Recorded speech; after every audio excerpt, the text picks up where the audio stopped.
आपने एक स्लैंग जरूर सुनी होगी, एक बिहारी 100 बीमारी। ये पूरे इंडिया में फेमस है। इंडिया के बाकी शहरों में बिहार से आए लोगों को एक बीमारी की तरह देखा जाता है। मुंबई, दिल्ली जैसे शहरों में बिहारी के साथ दुर्व्यवहार और उन पे रेशियल स्लर्स पास करना ये कोई नई बात नहीं है। Dirty, they spit everywhere, they don't have manners. कभी किसी बिहारी लड़के को डेट किया है?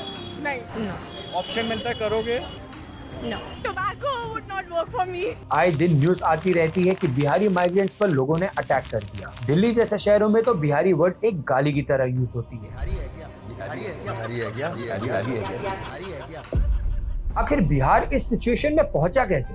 आखिर क्यों बिहार और बिहारी के प्रति लोगों का ऐसा बर्ताव होता है? आइए देखते हैं।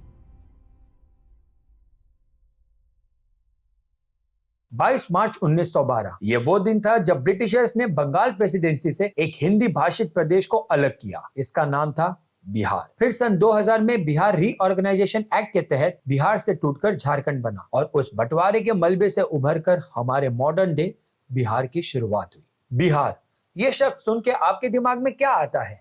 गरीबी, अनएम्प्लॉयमेंट, मजदूरी, छोटे शहरों के लोग और न जाने क्या क्या। लेकिन अगर आप किसी बिहारी को ये सब बोल देंगे तो वो गुस्से में आकर आपको बिहार की गौरवशाली इतिहास का हवाला देना स्टार्ट कर देगा। वो कहने लगेगा कि कैसे एक समय में बिहार भारत का सबसे महत्वपूर्ण राज्य था और मौर्य से लेकर गुप्ता तक भारत के 2 सबसे बड़े एम्पायर्स का कैपिटल बिहार में था। कैसे बौद्ध और जैन जैसे धर्म इसी पावन मिट्टी से जन्मे हैं। कैसे प्राचीन काल के सबसे बड़े विश्वविद्यालय नालंदा और विक्रमशिला बिहार में ही थे। कैसे सबसे ज्यादा आईएएस और आईपीएस ऑफिसर यही से आते हैं। ये सभी बातें सच्ची है, लेकिन ये सिक्के का सिर्फ एक पहलू है। अगर हम दूसरी तरफ देखें तो पूरे भारत में बिहार की लिटरेसी रेट सबसे ज्यादा कम है और नीति आयोग के मल्टी डायमेंशनल पॉवर्टी इंडेक्स के मुताबिक बिहार के करीब 50% लोग गरीबी रेखा के नीचे आते हैं, जो इंडिया में सबसे ज्यादा है। 2011 के सेंसस को देखें तो बिहार में तीसरी सबसे बड़ी चाइल्ड लेबर की आबादी है, जिनमें से ज्यादातर बच्चे दलित है। सिर्फ यही नहीं, आप कोई भी रिपोर्ट उठा के देख लीजिए, बिहार का आपको यही हाल मिलेगा।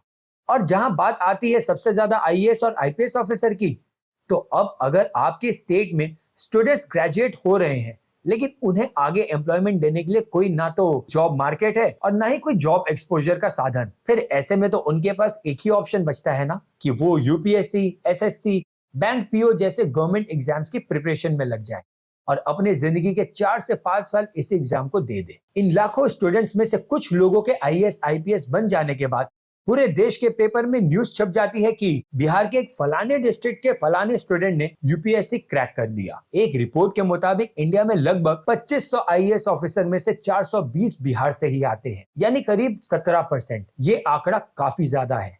लेकिन जो स्टूडेंट्स इस एग्जाम में असफल होते हैं उनका क्या? उनकी कोई बात नहीं करता। बिहार को एक बीमारू स्टेट गिना जाता है। दोस्तों, बीमारू एक एक्रोनिम है जो बिहार, मध्य प्रदेश, राजस्थान और उत्तर प्रदेश के लिए यूज होता है। ये टर्म 1980s में आशीष बोस नामक एक डेमोग्राफर ने कॉइन किया था और ये भारत के वो स्टेट्स हैं जो सामाजिक और आर्थिक रूप से पिछड़े हुए हैं। यानी अगर इंडिया के दूसरे स्टेट से कंपेयर करें तो इनकी पॉपुलेशन ग्रोथ रेट ज्यादा है, लिटरेसी रेट कम है, इन्फेंट मोर्टेलिटी रेट ज्यादा है। इन सभी बीमारू स्टेट में से सबसे टॉप पे आता है बिहार, जो इन सभी पैरामीटर्स पे सबसे बुरा परफॉर्म करता है। अब ये सब सुनने के बाद हमारे दिमाग में सिर्फ ये ख्याल आता है कि आखिर इतने अच्छे पास्ट होने के बावजूद भी बिहार ऐसी सिचुएशन में पहुंचा कैसे? इसके 2-3 कारण हैं। पहला, गुंडा राज। बिहार में करप्ट पॉलिटिशियन की सूची काफी लंबी है। अगर आपके स्टेट के पॉलिटिशियंस ही करप्ट हो तो वहां डेवलपमेंट होना तो बहुत ही मुश्किल है। और इन्हीं करप्ट पॉलिटिशियन की सूची में एक नाम आता है लालू प्रसाद यादव का। बिहार में मेजर गुंडा राज शुरू होता है लालू प्रसाद यादव के चीफ मिनिस्टर बनने के बाद। ये दौर था 1990s का, जब बिहार में कास्ट डिस्क्रिमिनेशन और कास्ट बेस्ड पॉलिटिक्स अपने चरम पर थी। जहां एक तरफ बिहार के ब्राह्मण्स और भूमियार जैसे अपर कास्ट ग्रुप्स ने बिहार के ज्यादातर रिसोर्सेज पर अपना कब्जा जमाया हुआ था, वहीं दूसरी तरफ दलित्स और यादव जैसे दूसरे बैकवर्ड कास्ट जिनकी पॉपुलेशन अपर कास्ट से काफी ज्यादा थी, लेकिन अपने डोमिनेटिंग पॉपुलेशन के बावजूद भी बिहार में ये अपना वर्चस्व नहीं जमा पाए। इनके पास ना तो जमीन थी, ना ही पैसे थे और ना ही समाज में सम्मान। इन सभी के बीच में एंट्री होती है लालू यादव की, जिन्होंने ये नारा दिया, सम्मान चाहिए, विकास नहीं। उनका बेसिकली ये कहना था कि पिछड़े जातियों को डेवलपमेंट की नहीं, बल्कि सोशल जस्टिस की जरूरत है। उनका एक और स्लोगन था, भूरा बाल साफ करो। भूरा बाल से उनका मतलब था कि बिहार में रहने वाले ऊंची जाति के लोग यहां से निकलो। अपने इसी कास्ट बेस्ड पॉलिटिक्स के चलते लालू 1990s का इलेक्शन जीत जाते हैं। लालू यादव के पावर में आने के बाद सो कॉल्ड लोअर कास्ट को लगा कि अब हमें सम्मान मिलेगा, अब हमारा विकास होगा, लेकिन ऐसा कुछ नहीं हुआ। लालू के पावर में आते ही बिहार के कुछ यादवों ने और कुछ दूसरी जाति के लोगों ने, जिन्हें भी लालू का सपोर्ट था, बिहार को खुलेआम लूटना शुरू कर दिया। गुंडागर्दी, अपहरण, चोरी, रेप, डकैती वगैरह न जाने क्या क्या, ये सब दिन दिहाड़े होने लगा।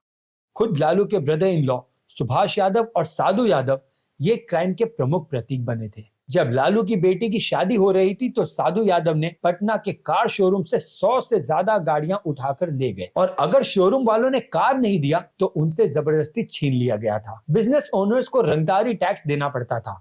अगर उन्होंने मना किया तो उनके बच्चों को किडनैप कर लिया जाता था। 1990 से 2005 का जंगल राज बिहार के लिए इतना बुरा साबित हुआ कि आज तक वो इससे उभर नहीं पाया। सेकेंड, इंडस्ट्रीज इन बिहार। बिहार के पिछड़ेपन का एक और बहुत बड़ा कारण है यहाँ की रुकी हुई इंडस्ट्रियल ग्रोथ। अब इस प्रॉब्लम को समझने के लिए हम समय में थोड़ा पीछे जाते हैं। आजादी के पहले ब्रिटिशर्स हर स्टेट से रेवेन्यू कलेक्ट करती थी, और बिहार में रेवेन्यू कलेक्शन का मेथड था जमींदारी सिस्टम। इस सिस्टम में ब्रिटिशर्स किसानों से टैक्स डायरेक्टली कलेक्ट नहीं करती थी, बल्कि उसके लिए उन्होंने जमींदार अपॉइंट किया था, और वो जमींदार छोटे किसानों को जमीन देते थे उन पे खेती करने के लिए। लेकिन आजादी के बाद गवर्नमेंट ने ये सारे सिस्टम एबॉलिश कर दिए। इससे बेसिकली हुआ ये कि छोटी सी जमीन बहुत सारे किसानों में बंट जाती है। अब अगर किसी भी इंडस्ट्रियलिस्ट को यहाँ इंडस्ट्री एस्टैब्लिश करनी है तो उसके लिए उन्हें छोटी सी जमीन लेने के लिए बहुत सारे किसानों से परमिशन लेनी पड़ती थी, जिसके लिए इंडस्ट्रीज यहाँ पे एस्टैब्लिश नहीं हो पाई। Third, caste system. बिहार में जंगल राज शुरू हुआ क्योंकि कुछ अपर कास्ट के लोग लोअर कास्ट को इक्वली ट्रीट नहीं किया करते थे। ब्रिटिश टाइम में बिहार के लगभग सारे जमींदार so called upper caste group के थे। ये है बिहार के अंडर डेवलप्ड होने का तीसरा सबसे बड़ा कारण। बिहार के former chief minister Jitin Ram Manjhi, जो सो कॉल्ड लोअर कास्ट से आते थे, जब वो मधुबनी के एक मंदिर में दर्शन करने गए तो उनके जाने के बाद लोगों ने पूरे मंदिर को साफ किया, इसलिए क्योंकि एक छोटी जाति के व्यक्ति ने मंदिर में अपना कदम रखा था। अब आप जरा सोचिए, जब बिहार के चीफ मिनिस्टर के साथ ऐसा हो सकता है तो आम आदमी का क्या होता होगा वहां। अब जिस स्टेट में कास्ट सिस्टम इतना अंदर तक रूटेड है, आखिर वो डेवलप कैसे होगा। हमने ऊपर जितनी भी बातें डिस्कस की वो सब एक साथ जुड़कर रूप लेती है माइग्रेशन का। अब अगर आपकी ही स्टेट आपको अपॉर्चुनिटी प्रोवाइड ना करे तो जाहिर सी बात है कि आप बेटर अपॉर्चुनिटी की तलाश में कहीं और जाएंगे। इसकी वजह से दिल्ली, मुंबई, बैंगलोर जैसे बड़े बड़े शहरों में बिहारीज का माइग्रेशन बढ़ने लगा, और यहाँ के नेटिव लोगों को ये बात पसंद नहीं आती थी। उन्हें लगता था कि बिहारीज हमारे स्टेट की रिसोर्सेस एक्सप्लॉइट करते हैं। अगर हम इसे एक एग्जाम्पल के साथ समझे तो जैसे मुंबई का एक मजदूर एक दिन की मजदूरी के लिए 1000 रुपए लेता है, तो वही बिहारी उसी काम का सिर्फ 400 से 500 लेता है। इससे हुआ ये कि नेटिव लोगों की जॉब्स छिनने लगी।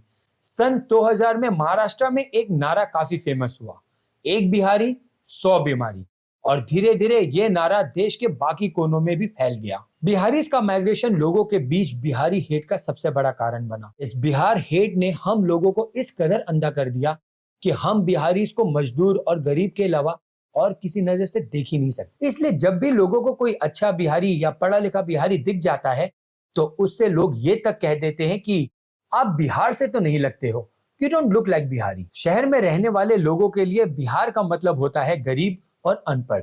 ये बिहारियों का ऐसा स्टीरियोटाइप है जो भारत के कोने कोने में फेमस है। Apoorva Srivastava you don't look like Bihari validating my identity नामक लेख में बताती है कि कैसे उन्हें भी ऐसे सिमिलर बिहारी स्टीरियोटाइप्स का सामना करना पड़ा। जब उन्होंने सिंगापुर में अपने एक फ्रेंड को बताया कि मैं बिहार से हूँ, वहां से उसका जवाब आया, ओह the land of gangs of Wasseypur. उसका ये जवाब सुनने के बाद अपूर्वा तुरंत ही समझ गई कि उसके दोस्त के दिमाग में बिहार की कैसी पिक्चर है। एक ऐसा स्टेट जहां आज भी गुंडा राज ही चलता है, जहां की सड़कें महिलाओं के लिए आज भी अनसेफ है, जहां के लोगों को आप उनकी बिहारी एक्सेंट से पहचान लोगे। एक ऐसा स्टीरियोटिपिकल एक्सेंट जिसे बॉलीवुड खूब यूज करता है जब भी उन्हें कोई बिहारी दिखाना हो। 2017 में आई मूवी हाफ गर्लफ्रेंड, जिसमें अर्जुन कपूर ने माधव झा नामक एक बिहारी का रोल निभाया था। आप इनकी जरा एक्सेंट को सुने। Sir my self coming from village area, I feeling की सर हम हिंदी में उत्तर देना चाहेंगे। अगर हम